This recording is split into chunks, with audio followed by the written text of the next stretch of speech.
परिचय करा देता हूं। मेरे साथ जो खास मेहमानों का पैनल मेरे साथ जुड़ गया, प्रोफेसर खीमराज जहांगीर साहब मेरे साथ हैं, जो डायरेक्टर है जिद्दर सेंटर फॉर इजराइल स्टडीज़ के।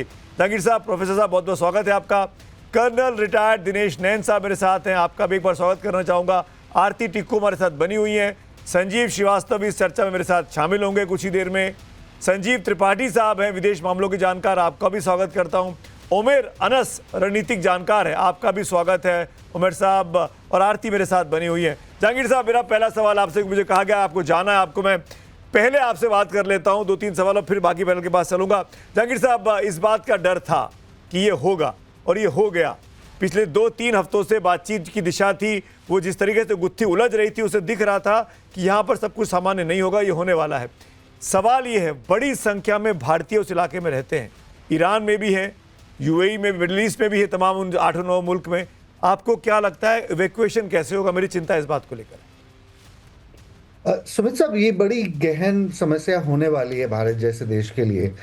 पिछले कई सालों से खुमैनी के खिलाफ जो ईरान मतलब अमेरिका और इजराइल की जो रणनीति रही है, वो रणनीति जगजाहिर थी।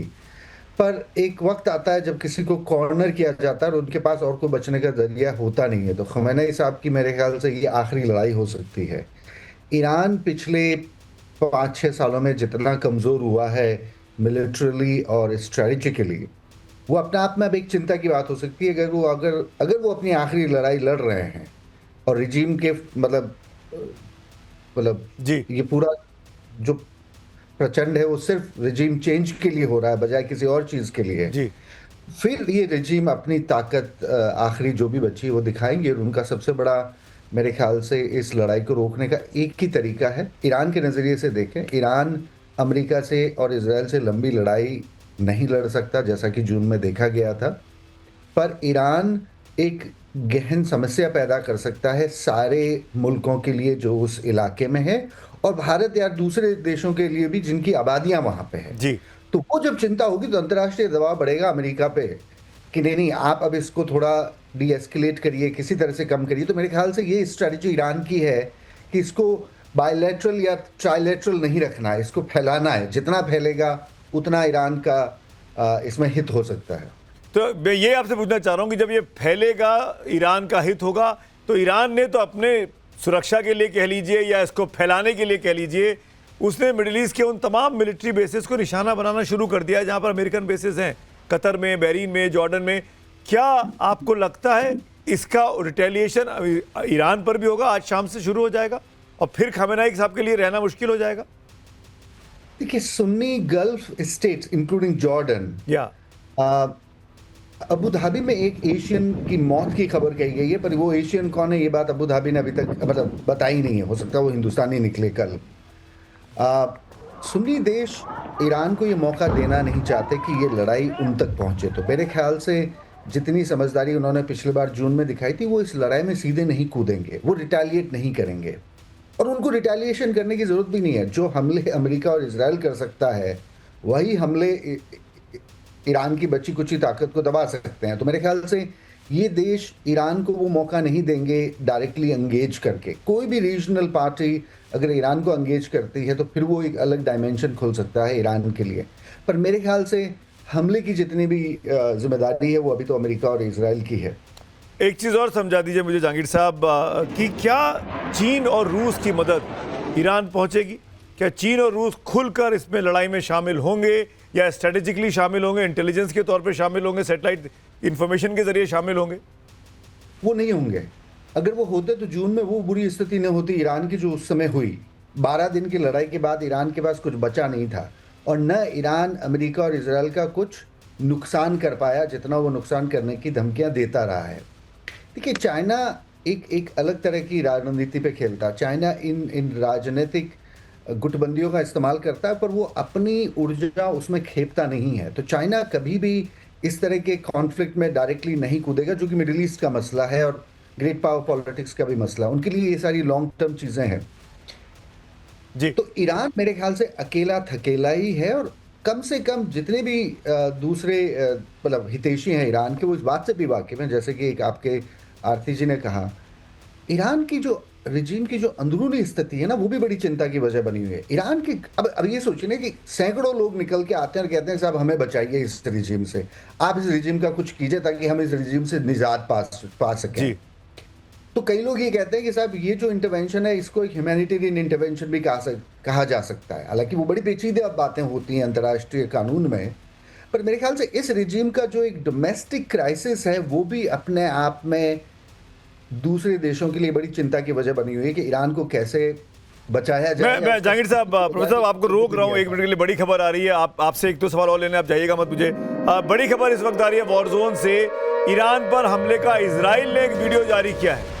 ये वीडियो इजराइल की तरफ से जारी किया गया, ऑफिशियली वीडियो जारी हुआ। देखिए, ये हवाई तस्वीरें हैं जब इजराइल ने ईरान पर हमला किया था कि किस तरीके से भगदड़ मची है। ये ईरान पर हमला जो हुआ है आज सुबह, आज से करीब 4-5-6 घंटे पहले, ये वो तस्वीरें इजराइल ने आज जारी की है। इजराइल और अमेरिका एक तरफ है इस लड़ाई में, ईरान के खिलाफ ये जंग छेड़ी गई है। ईरान के न्यूक्लियर प्रोग्राम को बंद करने को लेकर ये जंग छेड़ी गई है। खामेनेई को सत्ता से हटाने के लिए जंग छेड़ी गई है। ये औपचारिक लाइनें हैं राष्ट्रपति ट्रंप की, प्रधानमंत्री नेतन्याहू की। वो चाहते हैं कि वहाँ पे सत्ता का परिवर्तन हो, क्योंकि खामेनेई उनके आगे झुक नहीं रहे। एक आखिरी सवाल जहांगीर साहब, फिर आप चले जाइएगा, आपको कहीं जाना है, मुझे बार बार कहा जा रहा है, लेकिन मैं ये सवाल आपसे ज़रूर लेना चाहूँगा। इस परिस्थिति में जो अभी हमको दिखाई दे रहा है, क्या तमाम इस्लामिक कंट्रीज़ खामेनेई के साथ आने की कोशिश करेंगी या वो अमेरिका के साथ ही रहेंगे? अमेरिका और इजराइल की, क्योंकि उनको एड चाहिए, उनको अपना ट्रेड भी देखना है, अपना व्यापार भी देखना है। जैसे पाकिस्तान क्या करेगा, इराक क्या करेगा, ये कहाँ जाएंगे ये लोग? देखिए, मुस्लिम देशों की बड़ी पेचीदा स्थिति है इस समय। वो जाहिरन तौर पे इजराइल और अमेरिका के साथ खड़े होने या उन तरह की स्टेटमेंट देने की कोशिश कतई नहीं करेंगे, पर वो जाहिरन तौर पे ईरान से किनारा भी कर चुके हैं। अगर आप कई मुद्दों पे देखें, पिछले लड़ाई में भी ये बात जाहिर थी। और ईरान की एक और मुसीबत रही है, जब ईरान शिया रिवोल्यूशन से गुजरता है 1980 के बाद, तो वो एक शिया रिवोल्यूशन को जो अलग अलग जगहों पे फैलाने की जो उनकी विदेश नीति बनी कि भाई हम शिया रिवोल्यूशन को सब जगह ले जाएंगे, ये जो मुद्दा था, इस मुद्दे ने भी कई सुन्नी इस्लामिक सोसाइटीज़ को ईरान से अलग किया है। और दूसरे देशों की कई और मजबूरियां हैं। वो जो अक्सर अंतर्राष्ट्रीय राजनीति की मुसीबत होती है कि हमारे इरादे तो कई हैं पर हमारी मजबूरियां ज़्यादा हैं जी। तो जो हजार गम दूसरे देशों के हैं, पाकिस्तान का गम ये है कि वो अपने आप को आर्थिक तौर पे खड़ा नहीं कर सकता अमेरिका के खिलाफ जाके। तो वो अंदरूनी तौर पे भले ही वो इस बात का थोड़ा मलाल करे, पर कोई भी देश चाहे वो इस्लामिक क्यों ना हो, ईरान के साथ खुले तौर पे खड़े होने की मेरे ख्याल से इस समय हिमाकत नहीं करेंगे। भले ही वो थोड़ी बहुत सॉलिडारिटी अंतर्राष्ट्रीय राजनीति का हवाला दें, पर ईरान अपने आप में एक अकेला थकेला देश हो चुका है। उसकी कई रणनीतिक वजह रही है, पर उसकी कई वजह उनका एक धार्मिक करण रहा है जो उनकी विदेश नीति का हो गया था। वेनेजुएला के राष्ट्रपति को आप उठा के ले आए, सबसे अधिक तेल वहां से चीन जाता था। ईरान से सबसे अधिक तेल का बिजनेस चीन के साथ कर रहा है, वहां पर आपने अपना प्रभुत्व जमाने की कोशिश कर ली है, ये भी एक सच्चाई है। अमेरिका को मागा राष्ट्रपति ट्रंप को बनाना है। जहांगीर साहब, जाते जाते समझाते जाइए, ये जो फ्यूल की इकोनॉमिक्स है, ये जो एनर्जी की इकोनॉमिक्स है, ये इस लड़ाई की कोर में कितनी है? ये है या धार्मिक लड़ाई हो गई है? ये नहीं, धार्मिक लड़ाई तो नहीं हुई है। अमेरिका के नज़रिए से ये सारी लड़ाई उन मतलब साधनों की है। तेल एक ऐसा साधन है जिसने मिडिल ईस्ट की जान हमेशा सांसद में फंसा के रखी है। जैसा कि पहले एक विशेषज्ञ ने कहा कि 1953 में जो कू होता है ईरान में, वो भी तेल के ही रोने धोने की वजह से होता है। उसमें ब्रिटेन वाले भी शामिल थे। अब ब्रिटेन कम से कम शामिल नहीं है। जो ब्रिटिश पेट्रोलियम एजेंसी आज है, वो खुद उस कू की बड़ी करता धरता थी। तो तेल का एक बड़ा मतलब लड़ाई का मसला रहा है। तो एक तरह से कहिए मिडिल ईस्ट वही लड़ाइयाँ लड़ रहा है जो आज से 60 साल पहले 70 साल पहले लड़ रहा था। अमेरिका की मतलब बदकिस्मती ये कहिए विदेश नीति की, जहाँ इस तरह के राजनेता आते हैं जो बड़े मैकियावेली और रियलिस्ट होते हैं, उनको अंतर्राष्ट्रीय राजनीति और दूसरी चीज़ों की परवाह कम होती है। डोनाल्ड ट्रंप साहब उसके अच्छी मिसाल हैं। आप उसमें बड़ी मतलब पावर की खुली लड़ाई है ये। मतलब मैं अमेरिका की दादागिरी नहीं बोलेंगे आप इसको कि आप ईरान की रिजीम चेंज करना चाहते हैं? आप अमेरिका में बैठकर खामेनेई का उत्तराधिकारी खोज रहे हैं आप? ये तो इंटरवेंशन नहीं है, ये तो दादागिरी है, बम चला दे रहे हैं। ये अंतर्राष्ट्रीय राजनीति का पुराना दर्द है, जिसे हम कह सकते हैं जिसकी लाठी उसकी भैंस वाला मसला है ये। अंतर्राष्ट्रीय राजनीति हमेशा इस समस्या से जूझती रही है। कोल्ड वॉर के बाद एक उम्मीद थी कि चलिए अब अंतर्राष्ट्रीय कानून, अंतर्राष्ट्रीय संगठन इस तरह की चीज़ों को नहीं होने देंगे। पर वो जो एक अधूरा काम है वो अधूरा ही रहा और अब वापस हम लोग उसी स्थिति में हैं जब हर देश अपने ताकत के दौर पे अपनी भैंसें हाँक रहा है।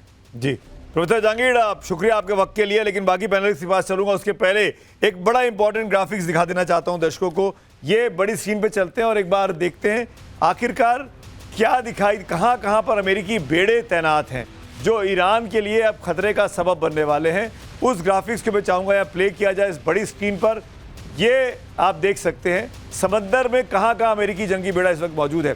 फारस की खाड़ी में यूएसएस लिंकन मौजूद है और रेड सी में यूएसएस थियोडोर रूजवेल्ट मौजूद है। ये दो बेड़े वहां पर ऑलरेडी मौजूद हैं जो कि वेल इक्विप्ड है, जो पूरी की पूरी आप कह सकते हैं मिनी आर्मी अपने ऊपर लेकर चलते हैं। दुनिया के सबसे बड़े सैनिक बेड़े के तौर पर इसको जाना जाता है और इसकी मौजूदगी की वजह से इजराइल को बल मिलता है कि वो ईरान पर हमले कर सके। और राष्ट्रपति ट्रंप ये कह रहे हैं अपने औपचारिक बयान में, ईरान के लोगों से अपील कर रहे हैं कि घर के अंदर रहो, बाहर मत निकलो, वरना कयामत की रात आने वाली है। अगर आप बाहर निकलोगे तो कुछ भी हो सकता है। राष्ट्रपति ट्रंप अमेरिका में बैठकर ईरान के लोगों से कह रहे हैं, क्योंकि वो ईरान में सत्ता परिवर्तन करने आए हैं, खमेनाई को हटाने आए हैं। ये सैनिक बेड़े की मौजूदगी के कारण अमेरिका को बल मिलता है। तमाम एक्सपर्ट के पास चलूंगा, जैसे कि मैंने बताया मेरे साथ डिफेंस के एक्सपर्ट भी हैं, पॉलिसी के एक्सपर्ट भी हैं, स्ट्रेटजी के एक्सपर्ट भी हैं, उनसे भी हम बात करते हैं। कर्नल दिनेश नैन, संजीव श्रीवास्तव, संदीप त्रिपाठी, उमेर अनस साहब, आरती टिक्कू जी मेरे साथ हैं। आपका स्वागत है सबका। फिर से मैं बात करना चाहूँगा और संजीव श्रीवास्तव भी मेरे साथ जुड़ गए हैं, माफ़ करिएगा उनका मैं परिचय नहीं कर पाया, वो भी मेरे साथ है। मैं अनस साहब से बात करूंगा पहले। अनस साहब, मेरे सवाल आपसे है, ये उमर अनस साहब, ये जो चीज़ आप देख रहे थे मेरे पीछे, जो बेड़े अभी हमने दिखाया, अमेरिकन यूएसएस लिंकन और रूजवेल्ट वहाँ मौजूद है, इससे कितना बड़ा खतरा अभी ईरान पर है? क्योंकि अभी तो लड़ाई, आज तो पहली रात है, अभी तो रात बाकी है। देखिए, अमेरिका ने जो ये जंग शुरू की है, इसमें मोटे तौर पर उनके दो ऑब्जेक्टिव्स बताए जाते हैं। पहला ये है कि रिजीम चेंज, और दूसरा ये है कि जो उनके न्यूक्लियर इंस्टॉलेशंस हैं उनको पूरी तरह से डिस्ट्रॉय करना। तो जहाँ तक रिजीम चेंज का है तो इसके बारे में बहुत क्लैरिटी है सबको कि जब तक बूट ऑन द ग्राउंड नहीं होगा तब तक ही वो रिजीम चेंज नहीं कर पाएंगे, क्योंकि ईरान वो अफगानिस्तान भी नहीं है और वो इराक की तरह नहीं है, सद्दाम हुसैन की तरह मामला नहीं। ईरान में जैसा कुछ भी हो, वो एक बहुत ही कॉम्प्लेक्स टाइप की वहाँ पर डेमोक्रेसी है। आप उसको डेमोक्रेसी कहें या ना कहें, लेकिन वो इस तरह की कॉम्प्लेक्स डेमोक्रेसी है जिसकी वजह से जो खामेनी साहब हैं और जो उनकी पार्टी है और उनके दूसरे लोग हैं, वो एक लेजिटमेसी क्लेम करते हैं, उनके पास एक लेजिटमेसी है। तो इस वजह से इतनी मर्तबा ट्रंप ने और जो नेतन्याहू हैं उन्होंने कहा है कि अवाम उनके खिलाफ बाहर निकले और बगावत कर दे। ऐसा कुछ हुआ नहीं है और मैं नहीं समझता कि वहाँ की आवाम जो है इन दोनों के कहने की वजह से, वो अपनी वजह से निकलेगी, ज़रूर निकलेगी और पास्ट में भी बहुत मर्तबा निकली है, लेकिन इन दोनों के कहने की वजह से वो अपने सरकार के खिलाफ वो अभी निकलने वाली तो अब इन दोनों ने जब हमला कर दिया है अनस साहब, अब जब इजराइल और अमेरिका ने हमला कर दिया है, तो वो जो खमेनाई के खिलाफ जो विरोधी खेमा था, क्या वो एक होगा? क्या वो एक मिलकर चाहेगा कि लड़ाई लड़ी जाए इनके साथ? वो एक होने का मसला उसमें नहीं है। वो यही कहेंगे कि हमारी लड़ाई वो बाद में हम लड़ लेंगे, लेकिन अभी जो देश पर हमला है हमको उसको एक साथ देखना होगा, तो वो उसमें नहीं जाएंगे। और वो थोड़ा पिक्चर वहाँ पर ईरान की सोसाइटी थोड़ा डिफरेंट टाइप की सोसाइटी है, उसको हमें अफगानिस्तान की तरह ले चाहिए। लेकिन मैं एक बात आपसे ये कहना चाहता हूँ, अभी आपने बेड़ों वगैरह का जिक्र किया, देखिए इसमें अभी क्या हो गया है कि पिछले 10-15 सालों में जो ड्रोन की और इलेक्ट्रॉनिक वॉरफेयर का जो पूरा तरक्की हुई है, उसकी वजह से चीजें बहुत बदलने लगी हैं और आने वाले 20-25 सालों में ये बेड़े वगैरह इनकी बहुत ही अहमियत कम हो जाएगी। मैं आता हूँ आपके पास। सर, एक इंपॉर्टेंट तस्वीर मेरे पास आई है। मैं माफ़ी चाहता हूँ, आप लोगों को बीच में रोकता रहूँगा क्योंकि लगातार चीज़ें डेवलप हो रही हैं, बहुत तेज़ी से इन्फॉर्मेशन हमारे पास आ रही है। हमारी टीम पर्दे के पीछे रहकर बहुत बड़ा काम कर रही है। ये देखिए, ये वो तस्वीरें हैं, ये जहाँ पर हमला हुआ है इजराइल में, ये इन जगहों पे सायरन बज रहे हैं। इन जगहों पे लगातार, इन तमाम शहरों पे जितने आपको रेड स्पॉट्स दिखाई दे रहे हैं, ये इजराइल है और इस पे लगातार वहाँ पर सायरन बज रहे हैं। और ये सायरन खतरे के निशान के हैं कि यहाँ पर ईरान हमले कर सकता है, अलर्ट रहो, ड्रोन उड़ा दिए गए हैं, मिसाइल उड़ा दी गई है। तो पूरा का पूरा जो इजराइल आप मान सकते हैं, गाजा, ये इजराइल है, ये इस वक्त सायरनों से बज रहा है, खतरे का निशान जिसको कहते हैं, अलर्ट जिसको करते हैं अपनी आवाम को कि सुरक्षित हो जाओ, बड़ा हमला होने की तैयारी है। सुरक्षित हो जाओ मतलब आप बंकरों में चले जाओ, सुरक्षित जगहों पे चले जाओ, खुले में मत रहो, जितना छुप सकते हो छुप के रहो, लाइट बंद कर दो, अंधेरे का वक्त पे रहो। ये तमाम तस्वीरें उसकी इसमें यहाँ पर दिखाई दे रही हैं। एक्सपर्ट मेरे साथ मौजूद हैं। कर्नल नयन, मेरा सवाल आपसे है, क्या आपको लगता है कि जो जंग शुरू की इजराइल ने आज सुबह, ये लंबी चलेगी?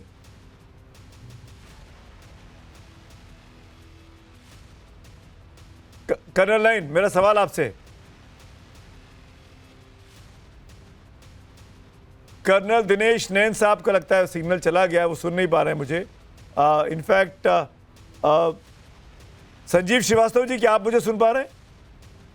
जी मैं सुन पा रहा हूँ। जी मेरे यही सवाल मैं आपके सामने रखता हूं, क्या ये जंग भी वैसी लंबी चलेगी जैसी रूस यूक्रेन में 4 साल से ऊपर से चल रही है?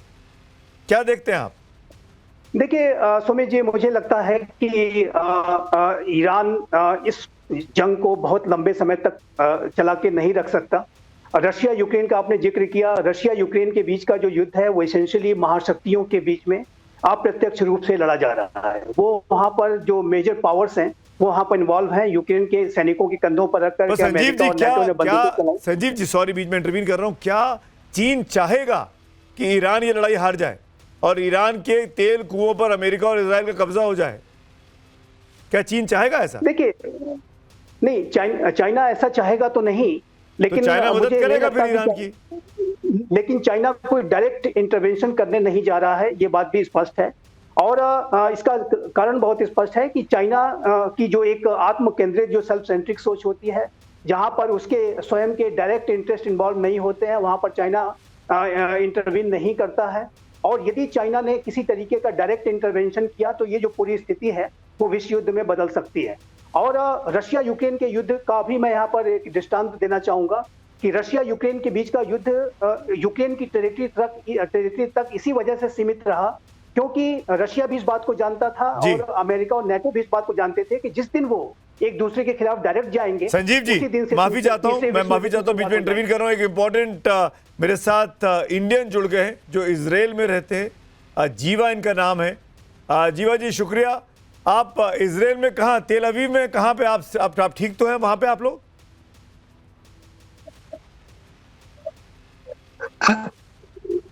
आप सुन रहे हैं? जी मैं नमस्कार, नमस्कार, बोलिए। हाँ, अभी इस टाइम पर जो सायरन बज रहे हैं अभी, तो ये वार्निंग सायरन है कि मिसाइल अटैक तेल अवीव पर हो रहा है। मैं तेल अवीव के बाजू साइड में ही रहता हूँ और आज सुबह 8:30 बजे से ऐसे ही सायरन चालू हो गए पूरे इजराइल में। हर एक सिटी पर, हाइफा, तेल अवीव, जेरूसलम, बरसेवा, नॉर्थ, साउथ, सब जगह पर ईरानियन मिसाइल का अटैक हो रहा है जी। और हम लोग, मैं अभी जहाँ हूँ वो एक सेटलर रूम है कि ऐसे सेफ रूम में हम लोग सब है सुबह से। तो कंटिन्यू ईरान की ओर से इजराइल पर मिसाइल हो रहा है और अटैक कंटिन्यूज रहेगा और ऐसा बोलते हैं कि ये थोड़ा ज्यादा दिन चलेगा जी। और इजराइल में पूरा कर्फ्यू है इस टाइम पर। इजराइल में पूरा कर्फ्यू है। आप तेल अवीव के पास में रहते हैं जीवा जी, आपका पूरा परिवार सुरक्षित रहे, हमारी आपके साथ प्रार्थना है, दुआएं हैं। लेकिन मैं ये जरूर जानना चाहूंगा जी बोलिए। एक और मैं अपडेट देना चाहता हूँ कि अभी जी जो इजराइल में से दुबई की फ्लाइट चलती है उसमें से 2 फ्लाइट है वो इजराइल से वो लोगों ने यहाँ से टेक ऑफ किया था और वो सऊदी अरेबिया के कोई एयरपोर्ट में वहाँ लैंड हुआ, इमरजेंसी लैंडिंग किया जी। तो सऊदीया के साथ तो इजराइल का रिलेशन नहीं है फ्लाइट का, ये वो दुबई के यूएई के साथ है। लेकिन अभी वो वो वहाँ पे रिसेंटली ये ऐसा हुआ कि 2 फ्लाइट है वो सऊदीया में इजरायली पैसेंजर के साथ लैंड हुई। आप Emergency। जहाँ पर है तेल अवीव में, जीवा जी, क्या वहाँ पर हमला हुआ आपके आसपास इलाकों में? आपने आवाज़ें सुनी मिसाइलों की, हमलों की सुबह से? कंटिन्यू हम लोग सुबह से एक कंटिन्यू अटैक हो रहा है और हमारा जो मेरा रेसिडेंट है उसके आसपास हम कंटिन्यू उसके मिसाइल गिरने की आवाज सुन रहे हैं। तो पूरे इजराइल में वो लोग अटैक कर रहे हैं, लेकिन तेल अवीव में ज्यादातर अटैक हो रहा है। ये रेसिडेंशियल इलाकों में हमले हो रहे हैं, टारगेट किया जा रहा है। जहाँ पे रेसिडेंस है वहाँ पे हमले हो रहे हैं या मिलिट्री बेसिस पे हमले हो रहे हैं? एक्चुअली वो जो रेसिडेंट्स है उसमें भी लास्ट जुलाई में जब भी अटैक हुआ था तभी भी रेसिडेंट्स में और लॉस्ट ऑफ लाइफ हुआ था। तो इजराइल में जो तेल अवीव में है वो एक मिलिट्री कैंपस है, लेकिन ज्यादातर वो रेसिडेंट पर ही डैमेज किया था। जी, वहाँ की गवर्नमेंट आप लोगों से इंटरवीन बातचीत कर रही है? वहाँ से इंस्ट्रक्शंस मिल रहे हैं तेल अवीव से? हाँ, गवर्नमेंट और आईडीएफ वो कंटिन्यू अलर्ट कर रहे हैं और कंटिन्यू कांटेक्ट में है सबके साथ। अच्छा, तो क्या आप जितने लोग भी चाहेंगे इंडियन है या क्या- तो इजरायली है, हम लोग ऐसे ऐसा ऐसा श्योर है कि इजराइल आर्मी और जो टेक्नोलॉजी है यहाँ से तो सब सुरक्षित है। जी, कोई आप पानी लोग जैसा नहीं है। आप कब से रहते हैं इजराइल में, कितने सालों से? मैं 25 ईयर से क्या ज्यादा रहता हूँ। आप मैं इस गुजरात वक्त- से जी। बिलोंग करता हूँ और मेरे पास इजरायली सिटीजनशिप है। ओके, तो क्या आप इस वक्त चाहेंगे कि आप भारत लौट कर आएं, सरकार आपको वहां से निकाले, इवैक्यूएशन का प्लान करे, या यू आर हैप्पी देयर, आप वहीं रहना चाहेंगे? मैं इंडियन हूँ, मैं इंडिया में बॉर्न हुआ, लेकिन हमारा एक इतने साल के बाद हमारा एक ऐसा रवैया है कि मुसीबत के टाइम पर देश नहीं छोड़ने का। तो मैं अभी इजराइल में रहना चाहता हूँ। आप इजराइल में रहना चाहते हैं? ऐसे बहुत से इंडियंस हैं जिनकी रिक्वेस्ट हमको सोशल मीडिया के जरिए मिल रही है, जो वहाँ पे टेम्परेरली गए हैं। आप तो खैर 25 साल से वहाँ रह रहे हैं जीवा साहब, लेकिन वो निकलना चाह रहे हैं। उन्होंने कहा है कि उनको हेल्प मिलनी चाहिए ताकि वो वापस अपने देश लौट सके। मैं आपसे बात करूंगा जीवा साहब, एक अपडेट दे दूं, एक बड़ी खबर आ रही है। इस पूरे कॉन्फ्लिक्ट में भारत की पहली प्रतिक्रिया आई है। युद्ध के जो ताज़ा हालात हैं महायुद्ध के, उसमें भारत की पहली प्रतिक्रिया आई है। भारत ने युद्ध के हालात पर चिंता जताई है। सभी पक्षों से संयम बरतने की अपील भारतीय विदेश मंत्रालय ने की है। नागरिकों की सुरक्षा को प्राथमिकता मिले, ये भी विदेश मंत्रालय ने कहा है। कूटनीति और संवाद से हालात सुलझाए जाए, यानी कोई ना कोई बातचीत का रास्ता निकलना चाहिए। भारतीय दूतावास भारतीयों के संपर्क में है, ये भी एमईए का कहना है।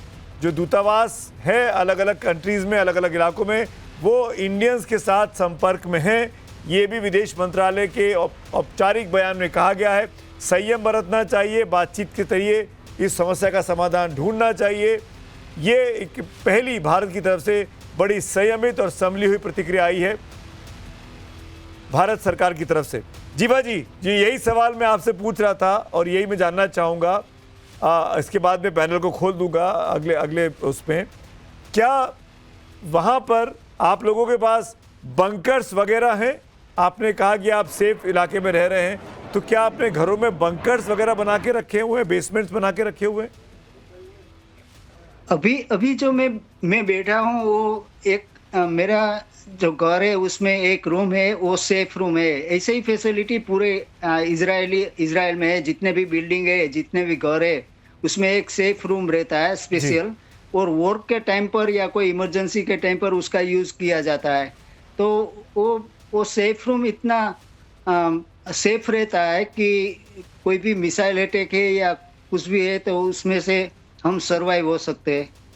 ओके, आप खाने पीने का सामान है आपके पास, पानी है, खासकर लाइट है? आप बात कर रहे हैं तो ऑब्वियसली लाइट इलेक्ट्रिसिटी की दिक्कत ही नहीं यहाँ होगी। कोई ऐसा माहौल नहीं है, पानी जैसा कोई माहौल नहीं है। सब सुपरमार्केट, पूरा खाने का, पानी, बिजली, ये कोई इफेक्ट नहीं हुआ। अभी जो काम कर रहे हैं वो आर्मी, इजराइल डिफेंस फोर्स और वही गवर्नमेंट है, वो उसका काम कर रहे हैं। लेकिन हम लोग जो पब्लिक है, पब्लिक को कोई पैनिक नहीं है, कोई ऐसा नहीं है कि वो लोग कोई चीज़ की ज़रूरत है या तो कुछ कमी है, नहीं। पूरा लाइफ रेगुलर लाइफ है, सिर्फ इतना है कि पूरा कर्फ्यू है, बाहर जाने का पूरा मना है जी। करके बाहर नहीं जाने। आप हमसे जुड़े इस क्रूशियल टाइम में, इसके लिए आपका बहुत बहुत शुक्रिया जीवा साहब। सुरक्षित रहिए, संभल कर रहिए। हम लोग ज़्यादा आपकी बैटरी को डिस्चार्ज नहीं करेंगे, आपसे बातचीत संपर्क करते रहेंगे बीच बीच में, लेकिन अपडेट्स आप ज़रूर हमको देते रहिएगा कि वहाँ पे सिचुएशन कैसी है।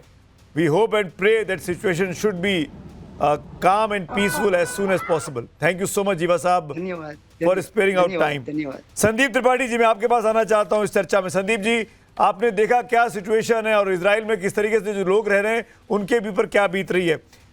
अब आप संदीप जी मुझे समझाइए, आने वाले वक्त में भारत सरकार की प्रतिक्रिया आई है कि संयमित तौर पर बातचीत के जरिए इस चीज़ को सुलझाया जाए। भारत का स्टैंड बहुत क्लियर रहा है, इजराइल को लेकर भी और ईरान को लेकर भी। दोनों हमारे दोस्त मुल्क रहे हैं। अब आगे क्या आप देखते हैं, कौन कौन से देश हैं जो ईरान के साथ खुलकर खड़े होंगे इस लड़ाई में, और कौन कौन से देश हैं जो इजराइल के साथ खुल के खड़े होंगे? देखिए सुमित जी, मुझे लगता है कि सबसे पहले यदि भारत की बात करें तो आपने सही कहा कि भारत की जो तस्वीर है वो पहले भी ऐसी रही सामने कि हमने हमेशा ये कहा है कि डायलॉग और डिप्लोमेसी का ही एक जरिया है। और भारत के यदि स्ट्रेटजिक अलाइनमेंट देखें तो दोनों बहुत इंपॉर्टेंट है। ईरान इतना ही इंपॉर्टेंट है जितना कि इजराइल, और इसीलिए इजराइल ईरान के बारे में जब भारत अपना एक पर्सपेक्टिव लेता है तो हमेशा डीहाइफिनेटेड मोड देखता है, कभी वर्सेस नहीं देखा। ईरान भारत के लिए क्रूशल है, उतना ही क्रूशल इजराइल भारत के लिए। और हमने देखा कि अभी आदरणीय प्रधानमंत्री जी वहां गए थे, तो सचमुच यहाँ हमारे लोग हैं। अभी जैसे इजराइल में हमने देखा कई लोग ईरान में भी है, तो हमें भी एक दर्द है कि कहीं ऐसा ना हो कैजुअलिटी हो। तो भारत का एक अप्रोच ये है कि जो रीजनल जो टेंशन है वो कहीं ना कहीं एस्केलेट ना हो, और इसीलिए इस अहम मोड़ पर एक संजीव जी सॉरी संजीव जी, बीच में इंटरवीन कर रहा हूं। बहुत बड़ी खबर आ गई, बहुत ही बड़ी खबर है इस वक्त की, ये वॉर के अपडेट की। ईरान के रक्षा मंत्री के मारे जाने की खबर है। ईरान के डिफेंस मिनिस्टर के इन इजरायली हमलों में मारे जाने की खबर है। सुबह से ही इजराइल इस बात को कह रहा था कि हम उन जगहों को टारगेट कर रहे हैं जहाँ पे ईरानी इस्टेब्लिशमेंट रहता है, यानी खमेनाई और खमेनाई की जो कैबिनेट के लोग हैं उनको निशाना बनाया गया। और अब खबर आ रही है कि ईरान के रक्षा मंत्री के मारे जाने की खबर है। ये वॉर जोन से आज सुबह से अब तक की ये सबसे बड़ी खबर है जब से ये महायुद्ध छिड़ा है। ईरान के रक्षा मंत्री के मारे जाने की खबर है और इसका बड़ा रिप्रकशन होगा। और जैसे कि तमाम एक्सपर्ट कह रहे हैं कि ईरान इस लड़ाई को लंबा लड़ पाएगा, ये बहुत मुश्किल लग रहा है। अगर रक्षा मंत्री पहले 10 घंटों के भीतर ही मारे जा रहे हैं तो आप दिखा रहा है कि किस तरीके की तैयारी के साथ अमेरिका ने और इजराइल ने ईरान पर हमला किया है। रक्षा मंत्री मारे गए हैं, उनके मारे जाने की खबर है। इस खबर की पुष्टि होनी अभी बाकी है, लेकिन ये खबर वाकई में इस लड़ाई को एक नया डायरेक्शन ले जा सकती है। कर्नल दिनेश नैन, क्या आप मुझे सुन पा रहे हैं? मैंने आपसे पहले भी बात करने की कोशिश की, आप शायद म्यूट पे हैं, आप अनम्यूट कर लीजिए। हाँ, थैंक यू सो मच। मुझे बताइए ये कितना बड़ा इंपॉर्टेंट डेवलपमेंट है ये डिफेंस मिनिस्टर के मारे जाने की खबर? देखिए सुमित, जब इन लोगों ने इजराइल ने पिछली बार अटैक किया था 12 दिन के युद्ध के अंदर, उसके अंदर अगर हम देखें तो पैटर्न यही था। इनका टारगेट्स थे जो ईरान रिवॉल्यूशनरी गार्ड्स के जितने भी कमांडर्स हैं उनको, साइंटिस्ट के लिए, और खुमनेई तो हुआ ही था, और प्लस इनके परमाणु केंद्र जितने भी थे। उसके साथ साथ में इन्होंने पिछली बार में इतना ज्यादा प्लानिंग नहीं किया था इनकी मिसाइल सिटीज के लिए, जो कि जाग्रोस की पहाड़ियों के नीचे इन्होंने खोद के बनाई हुई हैं। लेकिन इस बार जो है इन लोगों की तैयारी काफी पुख्ता थी, और उन्होंने कह भी दिया था, अनाउंस भी कर दिया था कि जितने भी कमांडर्स हैं खुमनेई से लेकर के नीचे तक, सब के सब हमारे टारगेट पे हैं। और ऐसा आज हुआ भी। ना सिर्फ प्रेसिडेंशियल पैलेस के ऊपर अटैक हुआ जब सवेरे मॉर्निंग में 30 जगहों के ऊपर मिसाइल ठोकी गई, पर साथ साथ में खुमनेई के जो रिहाइश है उसके अंदर भी गया, और बाकी जगहों पे भी इन्होंने कोई जगह ऐसी नहीं छोड़ी थी जिसमें ईरानी रिवॉल्यूशनरी गार्ड्स के कमांडर्स नहीं हो, मंत्री ना हो, या फिर पेजेस्कियान ना हो, उसके यहाँ भी अटैक हुआ। सब जगह पर अटैक किया गया था। लेकिन खबर आ रही है कि शायद रक्षा मंत्री उसके अंदर उसके गेड़े में आ गए। जहां तक सवाल है खुमनेई का, ये खबर आ रही है सुमित जी कि उसको ईरान रिवॉल्यूशनरी गार्ड्स ने स्पेशल अपने कस्टडी में ले रखा है, एक तरीके से सिक्योरिटी जोन में रखा हुआ है, और तेहरान से कुछ बाहर उनको पहले से ही शिफ्ट कर दिया गया था। ये खबरें आ रही थी कि शायद रशिया उनको शिफ्ट किया, अभी तक रशिया शिफ्ट नहीं किया गया है, ये ईरान से खबर निकल के आई है। और जिस प्रकार से अभी ये अटैक चल रहे हैं, आगे आने वाले टाइम में भी, क्योंकि वहां पे देखिए मोसाद और जो CIA है सुमित, उनका इतना ज्यादा पेट है, इतना ज्यादा उनकी पकड़ है पूरे ईरान के अंदर, कि इंफॉर्मेशन के हिसाब से अगर आप देखें तो पिछले युद्ध के अंदर 12 दिन का तो युद्ध हुआ था जिसमें इन्होंने राइजिंग लायन का नाम से इजराइल ने अटैक मारा था जी। तो उस टाइम पे भी देखिए आप, इन्होंने पहले 2 घंटे के अंदर अंदर ड्रोन्स जो कि अंदर से ही उड़े थे ईरान के, और मोसाद और सीआईए के लोग उसमें इन्वॉल्व थे, जितने भी इनके रडार सिस्टम थे सबको नेस्तनाबूद कर दिया था। तो उस स्तर के ऊपर अगर है, जितने भी यहाँ पे आपके देखिए, चाहे जेएनजी का हो या इससे पहले के जो भी विद्रोह उठे हैं अलग अलग शहरों के अंदर, उसमें भी पूरा इनका इन्वॉल्वमेंट है। तो लिहाजा इनके पास में इंटेलिजेंस काफी स्तर पे है, जिसके माध्यम से आने वाले टाइम पे डेफिनेटली इन लोगों, बड़े बड़े लोगों को भी टारगेट करते रहेंगे। आरती, जिस तरीके से डिफेंस मिनिस्टर तक पहुंच गए, और ये खबर अगर अभी पुष्टि होनी बाकी है, अगर ये कंफर्म होती है कि डिफेंस मिनिस्टर को मार दिया पहले दिन ही, तीसरे चौथे पांचवें छठवें घंटे में, तो क्या खामेनाई साहब सुरक्षित होंगे? हु इज ऑलरेडी 80+, 85, 86 ईयर्स की उनकी एज है। क्या इस वक्त पे उनको सुरक्षित रख पाना ईरान IRGC के लिए कितना पॉसिबल है? देखिए, बहुत बड़ी पॉसिबिलिटी ये भी है कि खमेनी कहीं सेफ लोकेशन पे है और ईरान से बाहर निकाले गए हैं, क्योंकि और आपको याद होगा पिछली स्ट्राइक्स जब ईरान में हुई और उसमें कई सारे IRGC के इतने कमांडर्स मारे गए, लेकिन लगभग 60 के करीब कमांडर्स मारे गए थे। और ये खमेनी के जितने भी स्टेटमेंट्स आए हैं पिछले 1 साल में, हमने लगातार देखा है कि खमेनी ने ये शायद जाकिर साहब ने कहा था कि कई लेवल्स पे उन्होंने सक्सेसर्स रखे हैं, IRGC के टॉप लीडरशिप हो या पूरी खमेनी रेजिम की जो टॉप लीडरशिप है, उनके सक्सेसर्स एक लेवल पे नहीं कई लेवल्स पे रखे गए हैं। तो मुझे नहीं लगता है कि ईरान इन सब चीज़ों से बहुत ज़्यादा परेशान होता है, क्योंकि लास्ट टाइम पे भी उनका बहुत ज़्यादा नुकसान हुआ था टॉप लीडरशिप में, लेकिन दोबारा से खड़े हो गए IRGC।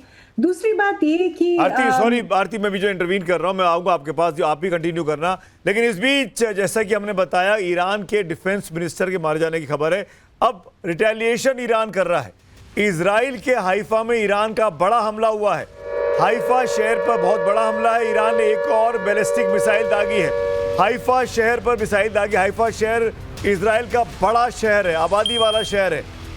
कई घर तबाह हो गए हैं। रेसिडेंशियल इलाके में ये बैलिस्टिक मिसाइल गिरी है। कई मासूम लोगों के मारे जाने की खबर है। ये तस्वीरें उसी बीच की दिखाई दे रही हैं।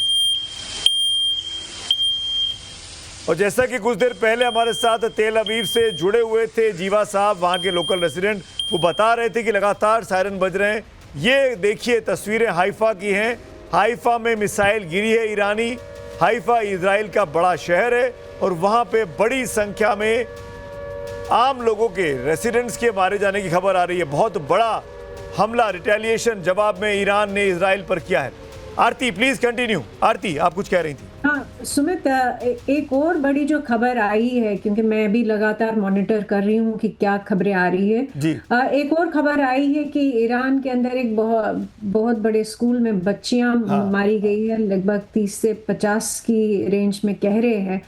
और मैं वही कह रही थी पहले भी कि जब ऐसी सिचुएशन होगी कि सिविलियंस मारे जाएंगे, कोलैटरल जो है, सिविलियन जब कैजुअलिटी होती है तो लोगों का आक्रोश बढ़ता है, और लोग चाहे कितनी ही टोटलिटेरियन रेजीम हो, कितनी ही ऑर्थोडॉक्स या कंजर्वेटिव रेजीम हो, वो लोग इकट्ठे हो जाते हैं। और मुझे लगता है अगर ये बच्चियों की जो खबर सच है कि 30 से 50 के नंबर की बच्चियां मारी गई है, तो मुझे लगता है इस IRGC को और भी ज़्यादा मजबूती मिलेगी। पूरा इनका जो रेजीम है खमेनी का, उनको स्ट्रेंथ मिलेगी इस सब से। और बेशक ईरान की इतनी ताकत नहीं है कि ये सालों साल ये जंग चले, या पूरा जो रीजन है मिडिल ईस्ट और वेस्ट एशिया, वो सालों साल।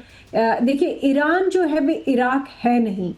इराक में जो हुआ वो ईरान में नहीं होगा।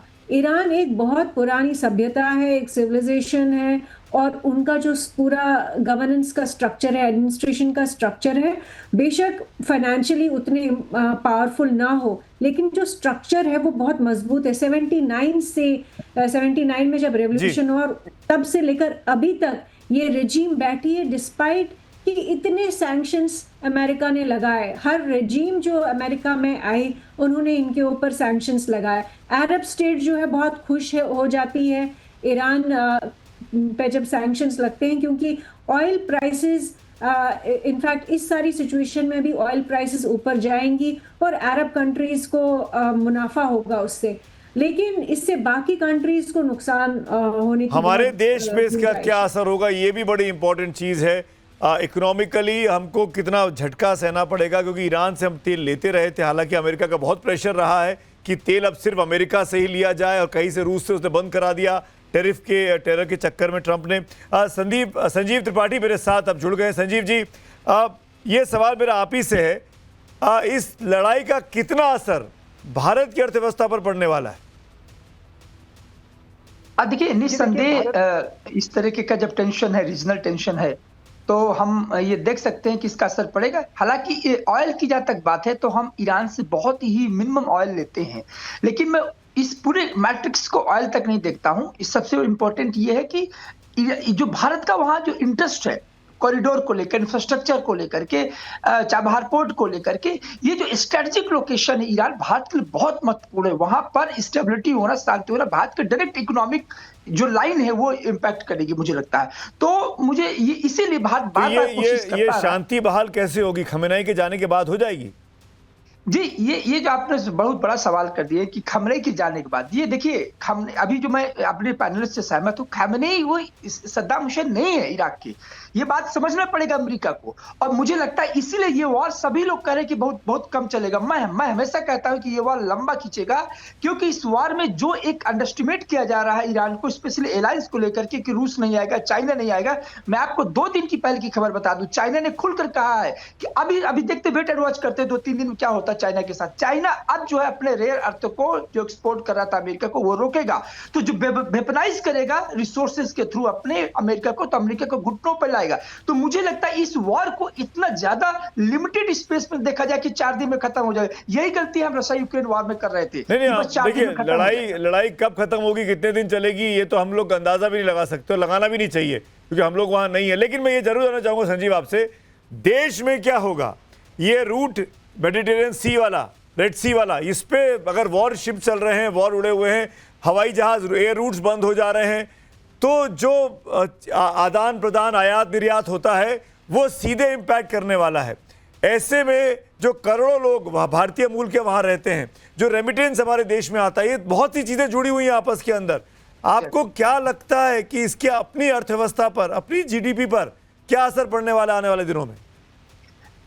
देखिए, रेमिटेंस के तौर पर आपने एकदम सही बात बोली कि खुले तौर पर से ये डायरेक्ट लॉस है भारत का। हम देखते हैं कि हमारा जो डायस्पोरा है मिडिल ईस्ट बहुत स्ट्रांग है, इंडियन डायस्पोरा वहां पर है, और इकोनॉमिकली वो रेमिटेंस भारत को भेजते हैं। और हर कंट्री में जहां जहां एयर बेसिस है अमेरिका के, जहां जहां ये डिस्टेबलाइज हो रहा है, हम देख रहे हैं कि ईरान जो मार रहा है, यहाँ सब भारतीय लोग रहते हैं, और यहाँ से सीधे इकोनॉमी भारत का कई परिवार वहां की इकोनॉमी से जुड़े हुए हैं। पहली बात तो ये डायरेक्ट इकोनॉमिक शॉक होगा, जो भारत की यही बात की चिंता है। दूसरा, आपने बहुत बड़ा सवाल किया है जो ये सप्लाई चेन को लेकर के, ये सप्लाई चेन है स्ट्रेट ऑफ हार्मुज। मैं हमेशा कहता हूं कि ईरान के पास जो सबसे बड़ी मिसाइल है वो स्ट्रेट हार्मुज है। अभी आप देखते जाइए, 2 दिन के बाद वो चोक करेगा इसको, और जैसे चोक करेगा, और इसकी ईरान के पास पूरा फिजिकल कंट्रोल है स्ट्रेट ऑफ हार्मुज को लेकर के, तो यहां पर भारत फिर प्रभावित होगा, ऑयल प्राइसेस हमारे बढ़ेंगे, और ये ईरान जो टेंशन है ये भारत की इकोनॉमी के लिए direct impact. Very very interesting point Sanjeev जी।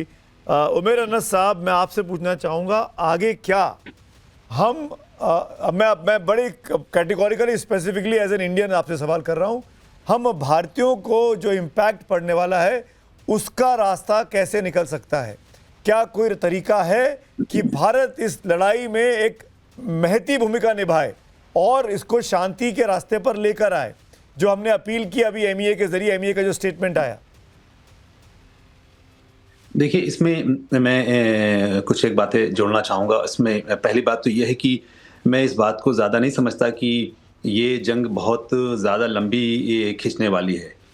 अगर उन्होंने अगले 2 दिनों में रिजीम से जुड़े हुए सारे बड़े लोगों को एलिमिनेट कर दिया, और एलिमिनेट करने का मतलब ये है कि अगर तकरीबन 400-500 ऐसे लोग हैं जो टॉप लीडरशिप के लोग होते हैं, अगर सबको उन्होंने मार दिया, तो जो मुजाहिदीन खल्क है ऑर्गेनाइजेशन, वो एक रेबेलियन खड़ा कर सकता है और आगे आने की कोशिश करेगा।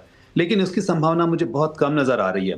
और ईरानी स्ट्रक्चर, जैसे आरती सिंह भी कह रही थी कि उसका स्ट्रक्चर थोड़ा डिफरेंट टाइप का है, इसलिए हमें उसको ये नहीं समझना चाहिए कि अमेरिका अगर 10 दिन 15 दिन वहाँ पर बॉम्बिंग करेगा तो उसकी वजह से रिजीम चेंज हो जाएगा। इसकी संभावना नज़र, हाँ, अगर बूट ऑन द ग्राउंड अगर होता है तो फिर वो अलग है, लेकिन वो एक नई मुसीबत है। अगर अमेरिका अपनी फौजें उतारता है ईरान में, तो हमने देखा है अफगानिस्तान में क्या हुआ है, वियतनाम में क्या हुआ है, अफगानिस्तान में कितना जलील होकर के वो वहाँ से निकले हैं। ईरान तो उससे बहुत ज़्यादा बड़ा है। तो वो मुझे समझ में नहीं आता है कि वो अमेरिका उस डायरेक्शन में जाना चाहता है या फिर वो ऐसी कोई चीज़ सोच रहा है। बहुत ही शॉर्ट टर्म का उन्होंने सोचा है कि खामनेई को हटा देना है और जो न्यूक्लियर इंस्टॉलेशन है उनको डैमेज करना। ये दोनों ऑब्जेक्टिव हासिल हो जाएंगे। अनस साहब, जिस जो पॉइंट ऑफ कॉन्फ्लिक्ट है अमेरिका के बीच और ईरान के बीच कि भाई न्यूक्लियर आपके पास बॉम्ब नहीं होना चाहिए, न्यूक्लियर इंस्टॉलेशन नहीं होने चाहिए, क्या कोई सबूत है ऐसा क्या अमेरिका के पास या इजराइल के पास कि ईरान ने न्यूक्लियर बम बना के रखा हुआ है, न्यूक्लियर इंस्टॉलेशन हैं उसके पास जो नुकसान, दुनिया को नुकसान पहुंचा सकते हैं? क्योंकि ये लड़ाई तो शांति के लिए लड़ाई लड़ी जा रही है ट्रम्प साहब की भाषा में। देखिए, अगर हम ईरान के पॉइंट ऑफ व्यू से देखें तो ईरान तो ये साफ साफ कहता है कि हम धार्मिक तौर पर ये समझते हैं कि न्यूक्लियर बम रखना हमारे लिए जायज़ नहीं है जी। जो ईरान के मुफ्ती हैं, जो खामेनेई साहब हैं, वो यही कहते हैं कि हमारे लिए जायज़ नहीं है कि हम न्यूक्लियर बम रखें।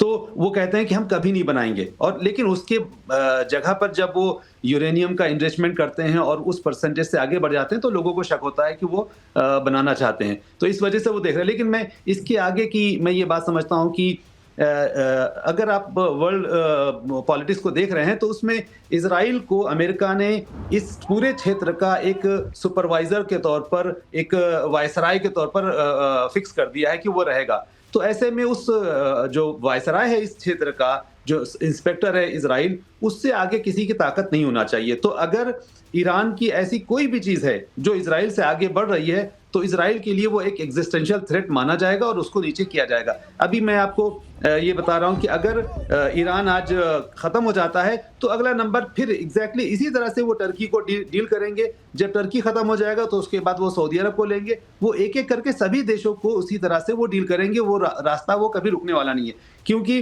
इजराइल वो को एग्जिस्टेंस की बजाय वो अकेले एक रीजनल हेजिमोन बनकर के रहना चाहता है और वो एक बहुत मुश्किल चीज़ है। इसीलिए ईरान बहुत ही इस पे रुका हुआ है, बहुत ही बजिद है कि अगर आप हमसे कोई ये बात तो अनस साहब जो कह रहे हैं तो हम आपको मान सकते हैं। जो अनस साहब बात कर रहे हैं, संजीव श्रीवास्तव जी, सवाल मेरा आपसे है, क्या अगर ये सिचुएशन है कि वहां पर एक दादा है ऊपर दुनिया में जिसका नाम अमेरिका है और उसका एक वॉइसरॉय हो गया, इंस्पेक्टर हो गया जिसका नाम इजराइल हो गया, अगर ये इसी तरीके से दादागिरी चली, अगर इसी तरीके से मनमानी चली, तो इस रीजन में जो मुस्लिम कंट्रीज हैं, चाहे वो शिया हो चाहे वो सुन्नी हो, क्या वो लामबंद होंगी, क्या वो इकट्ठा होंगी? ओआईसी का क्या होगा? संजीव जी।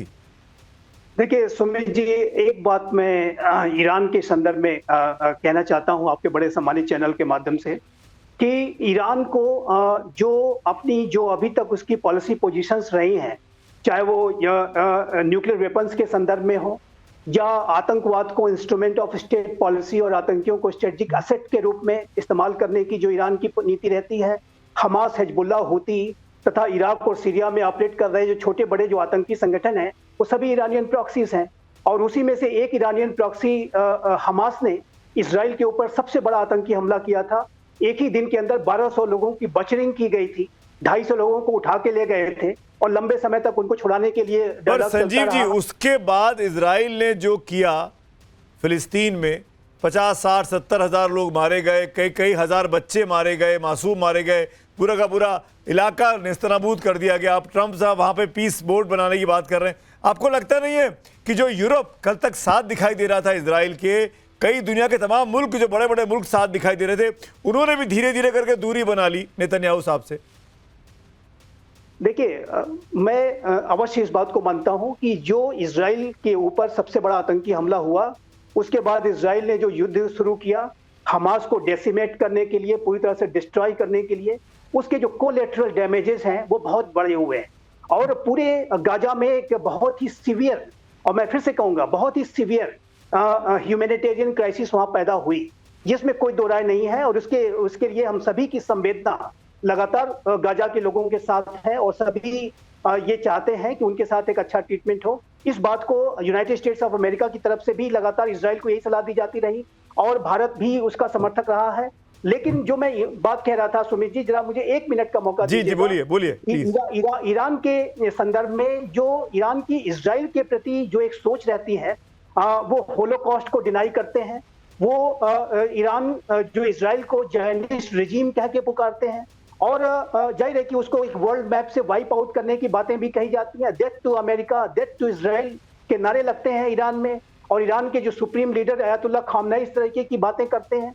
तो ये जो पूरी ईरान का जो अप्रोच है इजराइल के प्रति, वो इजराइल के अंदर बड़ी आशंकाएं पैदा करता है, बड़े असुरक्षाएं पैदा करता है। और देखिए, गाजा में हमास ने 2007 से शासन किया, लेकिन 2007 से 2023 तक, 7 अक्टूबर 2023 तक इजराइल लगातार हमास की रिजीम के साथ कोलैबोरेट कर रहा था और अनेक लोग गाजा से आते थे, इजराइल में अपने काम धंधे करते थे, वापस लौट जाते थे।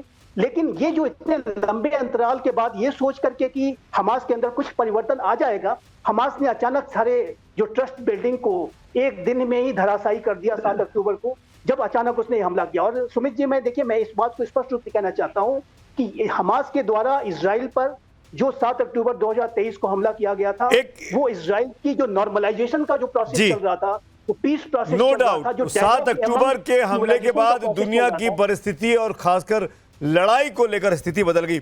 एक आखिर में आरती से मैं एक चीज पूछना चाहता हूं, और आरती, आप लगातार मेरे साथ इस शो में जुड़ी हुई हैं, क्या कभी सपने में भी ये ख्याल आ सकता है या आना चाहिए हम लोगों के, जो हम शांति की बात कर रहे हैं, कि किसी मंच पर खामेनेई और नेतन्याहू हाथ मिला रहे होंगे, आपस में आमने सामने खड़े होंगे, बातचीत के रास्ते पर आएंगे? क्या ये सोचना भी पाप है या ये हो सकता है? देखिए, ये आइडियल सिचुएशन होती कि खमेनी और नेतन्याहू ये सारे मसले बातचीत से हल करते। इनफैक्ट बहुत सारी अपॉर्चुनिटी थी भी, और इनफैक्ट कल की खबर जो आई थी, और मुझे लगा था कि अगर ये खबर सच है, इनफैक्ट ये बहुत ही क्रेडिबल ओमान के एक मिनिस्टर ने खबर दी थी जी, कि ईरान तैयार हो गया है कि वो यूरेनियम एनरिचमेंट नहीं करेंगे। ये खमेनी की, वो ओमान के मिनिस्टर ने बहुत रिस्पॉन्सिबली एक चैनल को बताया ये। और अगर ये सच है कि खमेनी की रिजीम उस बात पर पहुंच चुकी थी कि वो कोई यूरेनियम एनरिचमेंट नहीं करेंगे, जीरो एनरिचमेंट होगी, तो मुझे लगता है कि हमें दोबारा से अमेरिका और इजराइल की जो बुलिंग टैक्टिक्स है, आपने सही जो वर्ड्स इस्तेमाल किए कि अमेरिका है सबसे बड़ा बुली और उनका वाइसरॉय इजराइल ये सारे काम करता है, तो जिस तरह से उन्होंने यूनिलैटरली, और अगर ईरान बातचीत में, पिछली बार भी यही हुआ, ईरान की बात हो रही थी अमेरिका के साथ, इजराइल के साथ, और उस बीच में वो स्ट्राइक्स होती है। मतलब आप ये कह रही हैं, to cut it short, Aarti, I am sorry, मैं इंटरवीन कर रहा हूं, कि ये अभी संभव नहीं दिखाई दे रहा कि खमेनेई और नेतन्याहू एक साथ आए और बातचीत के जरिए कोई रास्ता निकले। चीजें तो बिल्कुल नहीं हो सकता, चीजें बहुत टेंस हैं, चीजें बहुत प्रॉब्लमैटिक हैं इस वक्त में, और डे 1 है इस बड़ी लड़ाई का।